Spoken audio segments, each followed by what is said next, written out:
Good evening class. आप सभी लोग ठीक होंगे। लास्ट टाइम जितने भी वीडियो हम लोगों ने डिस्कस किए थे, जितने भी टॉपिक डिस्कस किए थे, आप लोगों ने एक बार पढ़ लिए होंगे, रिवाइज कर लिए होंगे, नोट्स बना लिए होंगे। आज मैं आपके सामने जो टॉपिक लेके आया हूँ, उस टॉपिक का आपका नाम है fractional values. Fractional values of percentage. Percentage में फ्रैक्शनल वैल्यूज़ क्या हैं, इनका क्या यूज़ है, किस तरह से इनको बनाया जाता है, किस तरह से बड़े बड़े परसेंटेज को तोड़कर छोटे परसेंटेज बनाया जाएगा, ये सभी आज हम लोग डिस्कस करेंगे। फ्रैक्शनल वैल्यूज़ का कॉन्सेप्ट आपका जितने सभी टॉपिक्स हैं, सिंप्लीफिकेशन से लेके परसेंटेज, प्रॉफिट एंड लॉस, ये सभी जितने भी आपके टॉपिक्स हैं, सभी टॉपिक्स में इनका काम आएगा। इसका मतलब पूरे क्वांट की अगर हम कहें कि एक तरीके से आत्मा, तो ये आपका फ्रैक्शनल वैल्यूज़ हो जाएगा। तो स्टार्ट करते हैं आज के टॉपिक पर बिना कोई भी समय बर्बाद किए हुए कि फ्रैक्शनल वैल्यूज़ ऑफ परसेंटेज। तो सबसे पहले तो थोड़ी बेसिक जानकारी आप लोगों को परसेंटेज की होनी चाहिए कि आखिर परसेंटेज होता क्या है। तो परसेंटेज की अगर हम लोग बात करें तो परसेंटेज क्या होगा, जैसा कि आपने देखा कि परसेंटेज आपका दो वर्ड से मिलकर बन रहा है, परसेंट। अच्छा, पर का मतलब क्या है? तो पर का मतलब हम लोग हिंदी में बेटा देखते हैं प्रति। पर का मतलब हिंदी में क्या देखते हैं? प्रति। और अंग्रेज़ों के टाइम पर जब करेंसी की बात होती थी तो वहाँ पर वो लोग सेंट यानी 100 का यूज़ करते थे।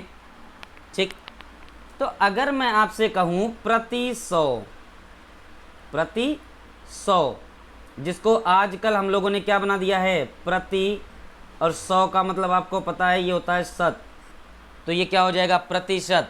तो प्रतिशत की अगर हम डेफिनेशन की बात करें तो प्रति 100 पर गणना करना,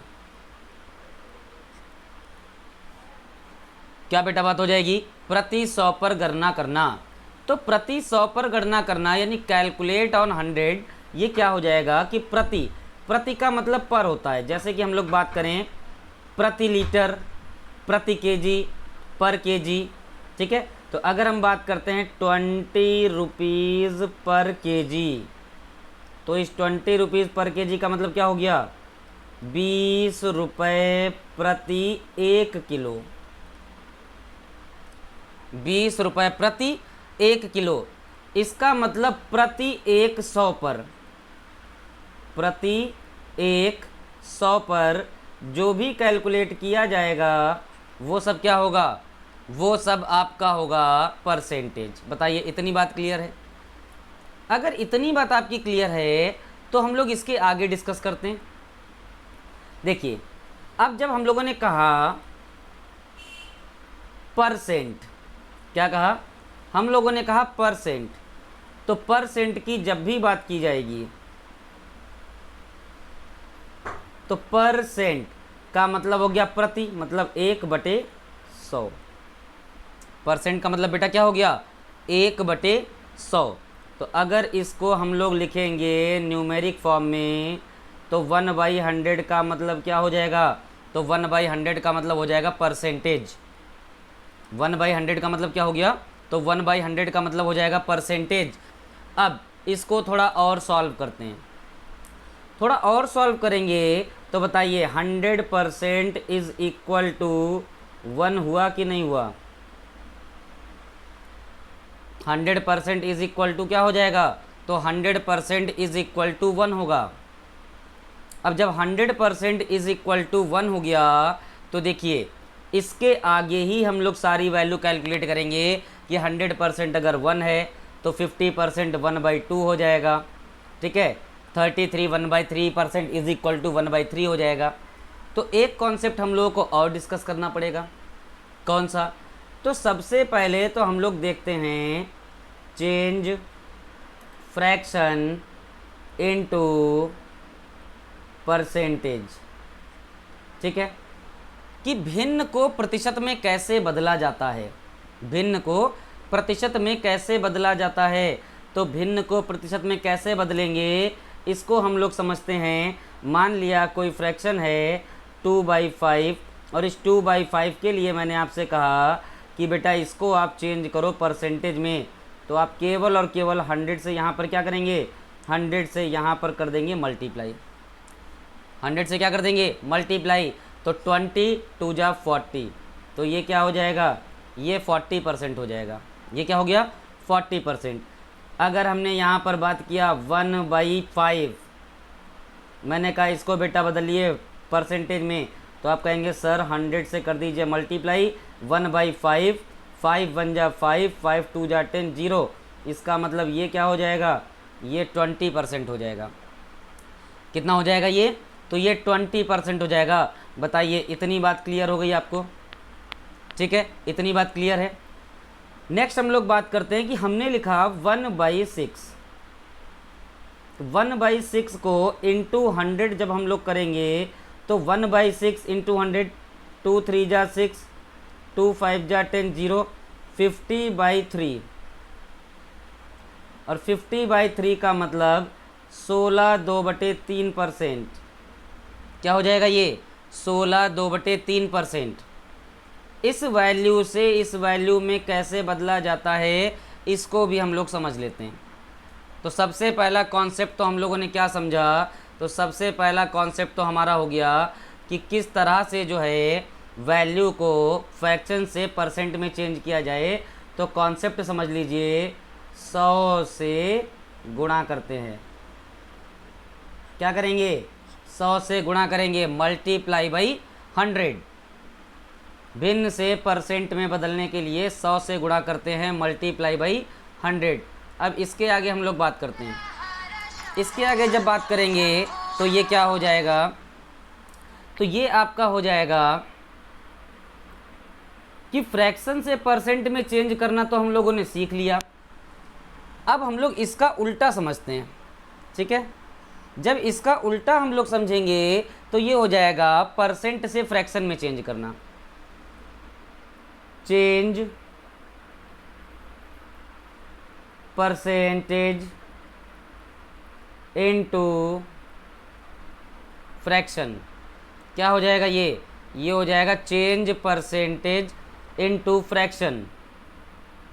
अब चेंज परसेंटेज इनटू फ्रैक्शन में देखिए आपको क्या करना पड़ेगा, यहाँ पर आपको डिवाइड बाई करना पड़ेगा, मतलब 100 से भाग। यहाँ पर आपको क्या कर दिया 100 से भाग, डिवाइड बाई 100। क्या हो जाएगा ये डिवाइड बाई 100। बताइए समझ में आ गई ये बात। नेक्स्ट इसके एग्जाम्पल से हम लोग समझते हैं। एग्जाम्पल में हम लोगों ने वैल्यू लिखी कि आपका हमने लिख लिया 20%। बहुत बेसिक बेसिक चीज़ें हैं लेकिन समझेंगे तो पूरा कॉन्सेप्ट क्लियर होगा, इसीलिए पूरा बेसिक से लेके चल रहे हैं। 20%, तो आपने लिखा 20%।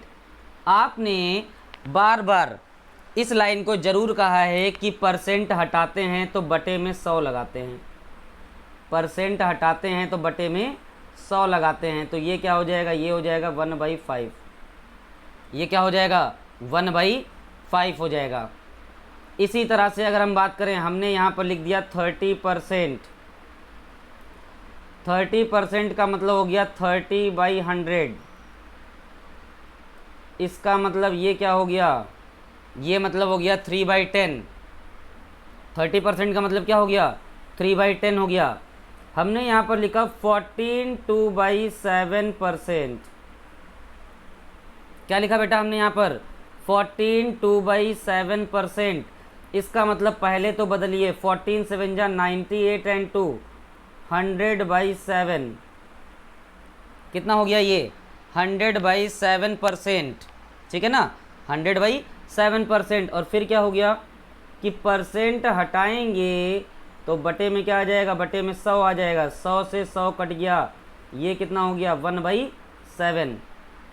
कितना हो जाएगा ये 1/7 हो जाएगा। बताइए इतनी बात क्लियर हो गई, ठीक है। एक एग्जांपल और ले लेते हैं। मान लिया हमने लिखा यहाँ पर 37.5%। 37.5% है, अपॉन में 100 आएगा। अब डेसिमल है, पॉइंट हटाएंगे एक और जीरो आ जाएगा। इसको बेटा 25 से अगर काटें तो 25 से कम 25, 25 पंजे 125, 25 चौक 100 जीरो। यहाँ पे अगर हम सॉल्व करेंगे तो 5 तियाँ 15, 5 8 जा 40। इसका मतलब 37.5% की जो वैल्यू हो जाएगी ये कितनी हो जाएगी, 3/8 हो जाएगी। दो कॉन्सेप्ट हम लोगों ने डिस्कस किए, ठीक है। दो कॉन्सेप्ट जब हम लोगों ने डिस्कस किए कि चेंज परसेंटेज इनटू फ्रैक्शन, पहला ये डिस्कस कर लिया, और इससे पहले डिस्कस किया था change fraction into percentage, change fraction into percentage. बताइए इतनी बात आप लोगों को समझ में आ गई? जब इतनी बात हम लोगों को समझ में आ गई है, अब आपको करना क्या है, तीसरा कॉन्सेप्ट है डेसिमल में बदलना। तीसरा कॉन्सेप्ट क्या है, डेसिमल में बदलना, जो कि डेसिमल में बदलना भी आपका बहुत ज़्यादा ज़रूरी है। तो डेसिमल के लिए सिर्फ एक कॉन्सेप्ट हम लोग पढ़ेंगे कि डेसिमल के लिए कभी कभी ऐसा लिखा आ जाता है 0.15%, ये लिखा होता है। तो कॉन्सेप्ट तो आपका ऐसा ही है कि 0.15% है, तो अपॉन में 100 आएगा। और जब डेसिमल हटाएंगे तो 1 और 2 क्या हो जाएगा, ये 5 3 जा 15, 5 2 जा 10, 0 0 0, ठीक है। तो पहले तो परसेंट के लिए 100 आया और फिर ये इसके लिए 200 आ गया, तो 3 बटे कितना हो जाएगा, ये 2000 हो जाएगा, ठीक। ये बात आपको समझ में आ गई। अब इसको अगर परसेंट में चेंज करें तो और वैल्यू जो है इंटू 100 कर दें तो 3/20 हो जाएगा, ठीक। कि अगर यहाँ पर हम देखें तो परसेंट में तो ऑलरेडी ये पहले से ही है, ठीक है। तो अब फ्रैक्शन में ही केवल हम लोगों को इसको डिस्कस करना था। तो हमारे इतने कॉन्सेप्ट हो गए। अब लोग हमारे पुराने वाले पे ही आ जाते हैं जहाँ से हम लोगों ने स्टार्ट किया था। इसको छोड़ दीजिए, ये बेसिक वैल्यूज़ आपको इसलिए मैंने डिस्कस की कि आपको अब जब मैं डायरेक्ट लिखूंगा 16 सही 2/3% इज इक्वल टू 1/6, तो आप ये नहीं पूछेंगे कि सर 16 सही 2/3% से ये 1/6 कैसे आ गया, क्योंकि आपको पता है कि 16 3 जा 48 एंड 2 कितना हो गया 50, और 50/3 ये परसेंट हुआ। अब मैंने कहा कि इसको कैसे बदलेंगे, इस फॉर्म में क्यों लिखेंगे कि a इज़ इक्वल टू, यानी कि a होल b/c। इसको कैसे लिखेंगे, तो आप जो है डेनोमिनेटर से डिवाइड करेंगे,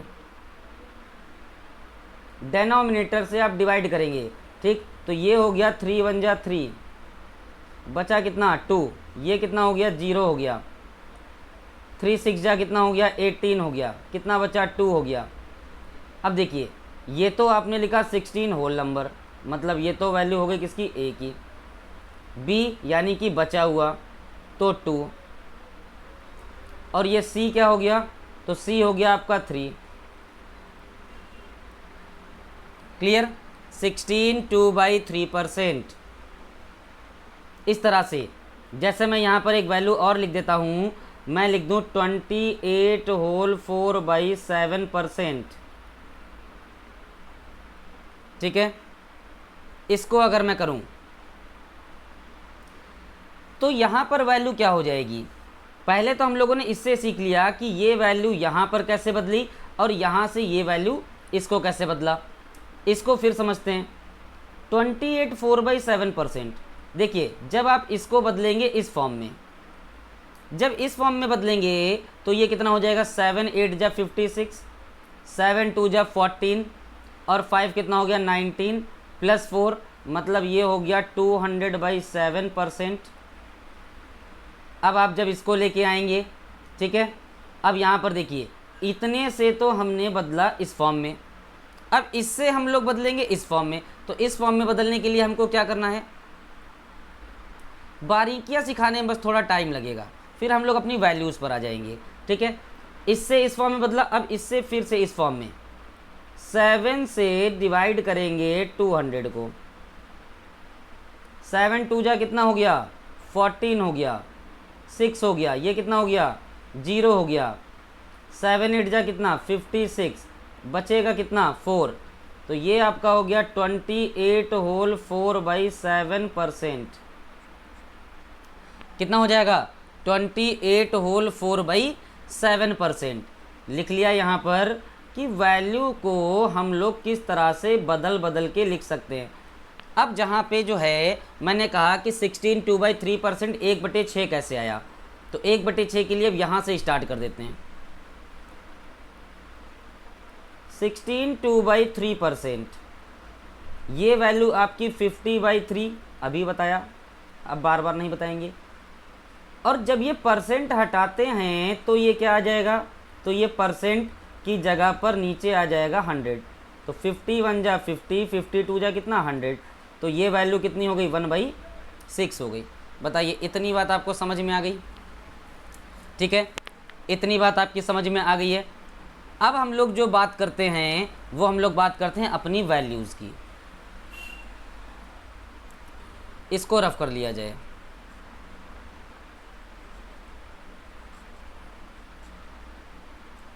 अब जब हम यहाँ पर बात करेंगे तो यहाँ पर बात क्या हो जाएगी कि जब हम लोगों ने स्टार्ट किया कि 1 इज़ इक्वल टू होता है 100%। कैसे लिखा था कहीं पर? बिल्कुल लिखा था 1 इज़ इक्वल टू 100%। तो यहीं से स्टार्ट करते हैं। 1 इज़ इक्वल टू 100%, तो 1/2 इज़ इक्वल टू क्या हो जाएगा, ये हो जाएगा 50%। 1/3 इज़ इक्वल टू कितना हो गया 33, 1/3%। 1/4 इज़ इक्वल टू कितना हो गया 25%। 1/5 इज़ इक्वल टू कितना हो गया 20%। 1/6 इज़ इक्वल टू कितना हो गया 16, 2/3%। 1/7 इज़ इक्वल टू कितना हो गया 14, 2/7%। 1/8 इज़ इक्वल टू कितना हो गया 12, 1/2%। 1/9 इज़ इक्वल टू कितना हो गया 11, 1/9%। 1/10 इज़ इक्वल टू कितना हो गया, तो 10% हो गया। कितना बेटा हो जाएगा ये 10% हो जाएगा। समझ में आ गई ये बात? अब इनकी डेसिमल में वैल्यूज़, इनकी वैल्यू किस में, डेसिमल में वैल्यूज़। अब डेसिमल में वैल्यूज़ के लिए देखिए हम क्या करेंगे। 33 1/3% का मतलब हो गया 33.33%। ये वैल्यू एग्ज़ाम में 16.66% या 16.67% दोनों ही आ सकती है। 16.66% या 16.67%। 14 2/7%, 14.28%। क्या हो जाएगी ये वैल्यू 14.28%। 12.5%, 11.11%। बताइए इतनी बात आपको समझ में आ रही है या नहीं समझ में आ रही है? इतनी बात आपको समझ में आ गई? अब वैल्यू हम लोग डेसिमल में कैसे बदल के लिख रहे हैं ये भी कॉन्सेप्ट आपको क्लियर होना चाहिए। जैसे जब हमने लिखा 16.66, तो देखिए जब वैल्यू आ रही है आपकी कितनी, आपने वैल्यू को लिखा 16 2/3%। क्या लिखा आपने 16 2/3%। तो देखिए इसको दो पार्ट में लिख सकते हैं 16 + 2/3। कितना लिखा 16 + 2/3।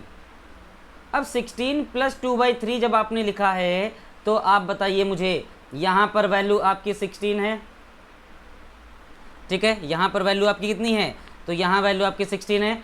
और 2/3 की जब हम बात करते हैं तो 2/3 की बात करने पर आप 3 से 2 को क्या कर दीजिए, डिवाइड कर दीजिए। डेसिमल लगा के 0 बढ़ाया, 3 6 जा कितना 18, बचा कितना 2, 3 6 जा 18 बचा 2, डेसिमल लगाया फिर 0 बढ़ा दिया, 3 6 जा 18 कितना बच गया 2, डेसिमल लगाया फिर 0 बढ़ा दिया, 3 6 जा 18 2। देखिए यहाँ पे वैल्यू 0.666 आ रही है। डेसिमल के बाद तीसरा डिजिट अगर 5 से ज़्यादा है तो इस वाले को बढ़ा देते हैं, तो एग्ज़ाम में 16.66 भी आता है और 16.1 बढ़ाने के बाद 67 भी आता है। बताइए इतनी बात आपको समझ में आ गई? यही मेरा बताने का उद्देश्य था कि इतना आपको समझ में आना चाहिए, ठीक है। इतना अगर आप समझ गए तो बहुत बेहतर है। नेक्स्ट है कि यहाँ से वैल्यू हम लोग अब स्टार्ट करते हैं 1/11 की। अब 1/11 की कौन सी वैल्यू हमारी है ये भी समझते हैं। 1/11 9 1/11%, 1/12 8 1/3%, 1/13 7 9/13%, 1/14 7 1/7%, 1/15 6 2/3%, 1/16 6 1/4%, 1/17 5 15/17%, 1/18 5 5/9%, 1/19 5 5/19% एंड 1/25%। ठीक है। अब इनकी डेसिमल में वैल्यूज़, डेसिमल में वैल्यूज़ के लिए 9.09%, 8.33%, 7.69%, 7.14%, 6.66% या 6.67%, 6.25%, 5.88%, 5.55%, 5.26% और ये तो 5% है ही। क्लियर है बेटा? इतनी बात हम लोगों ने डिस्कस की। अभी हम लोगों ने सिर्फ इतना ही कॉन्सेप्ट पढ़ा है कि सबसे पहले परसेंटेज का मतलब समझा, दूसरा हम लोगों ने समझा कि फ्रैक्शन को परसेंटेज में कैसे चेंज करेंगे, तीसरा हम लोगों ने समझा परसेंटेज को फ्रैक्शन में कैसे चेंज करेंगे, फोर्थ हम लोगों ने समझा कि किसी भी मिक्स फ्रैक्शन को फ्रैक्शन में कैसे चेंज करेंगे या किसी भी फ्रैक्शन को मिक्स फ्रैक्शन में कैसे चेंज करेंगे। और इसके बाद हम लोगों ने डिस्कस करना शुरू किया आपकी वैल्यूज़ को, और वैल्यूज़ में भी डेसिमल में किस तरह से लिखा जाएगा। क्लियर है? इसके बाद का जो मिसलिनियस कॉन्सेप्ट है कि वैल्यूज़ को किस तरह से बनाया जाए और बड़ी वैल्यूज़ को, इनके मल्टीपल्स क्या होंगे, वो हम लोग डिस्कस करेंगे नेक्स्ट क्लास में। अभी आप लोग इतनी वैल्यूज़ को ही याद करेंगे। ठीक है, आई होप आपको समझ में ये आया होगा। ठीक है, ओके बेटा, इसके आगे डिस्कस करेंगे नेक्स्ट क्लास में। Okay, thank you class.